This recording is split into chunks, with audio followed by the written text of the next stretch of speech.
Is Sheila here?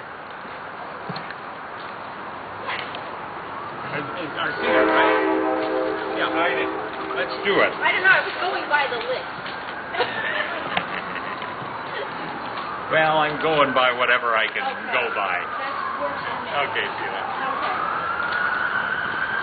I'm going to sing a song written by a group of sisters called the Burns Sisters, a bunch of big libs.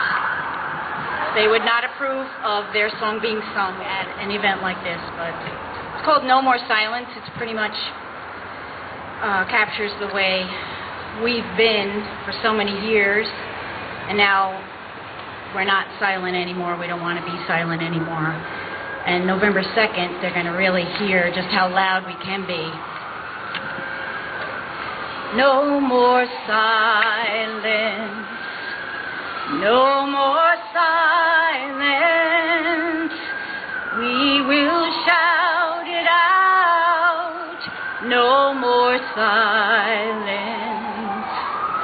For the mother, sister, brother, we will shout it out. No more silence for our children who will carry on. We will shout it out. No more silence for our friends gone who have passed on. We will shout it out. No more silence. We'll walk side by side, together stand and fight. We will shout it out. No more silence. No more silence. I said no. We will shout it out. No more silence.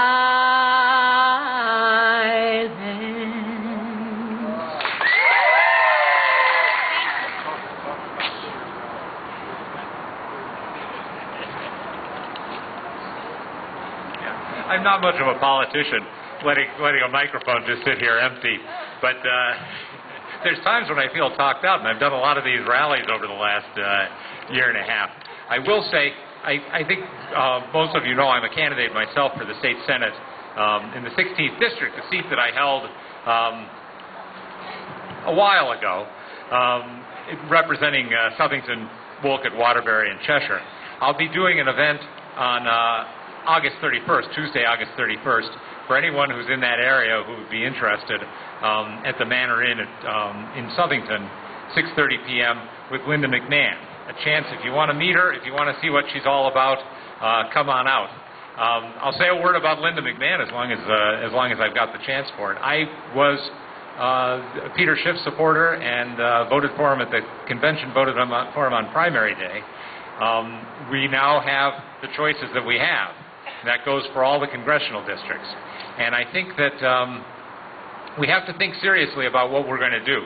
There's a lot of division within the Tea Party movement on where we go with some of these candidates and whether they're worth supporting, whether we should sit on our hands, whether we should even oppose them. And I think this is a decision we're all going to have to take individually. But I'll say this, you know, at the worst moments of the Civil War, Lincoln said, "The dogmas of the quiet past are inadequate to the stormy present." As our challenges are new, so much we think anew and act anew. We must disenthrall ourselves, and then we will save our country. I've thought for a year about that disenthralling, and I feel like on one hand that means I'll tell you, I feel on one hand that means paying attention to what's going on. I like that Gadsden flag because, as Franklin said, one of the great things about a rattlesnake is its eyes are always open. I think our eyes, too, have to always be open. We have to be looking at the situation in front of us, not blinded by history, not blinded by what we felt in the past, but with what we confront. And I think the second way in which I guess I would say I've disenthralled myself to some extent is in the world of the political parties. A friend of mine in Waterbury, an old friend, said to me recently, "You're a rhino, Joe. You're a Republican in name only." And I thought, holy smokes, I thought I was the furthest thing from a rhino. But I think what he means is, to my mind, a party is just a party. It's America that matters, not Republicans or Democrats. A party exists to serve this country.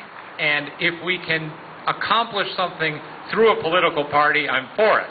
If we can't, then we don't have to. Then it doesn't perform any function. Then I don't feel we have an obligation to it. I think that it's as important when we look at these candidates. I think we have to look at the choices we have and not say I want to support somebody because they're with one party, or to say I want to oppose somebody and I want to punish a party. We have to look at the men and women who are in front of us and say, come November, how can I vote that will do the best to save America? Because we're on a precipice. And I think we all know that. That's why we're here today, and that's why we've been involved in this movement. We're at a moment of crisis.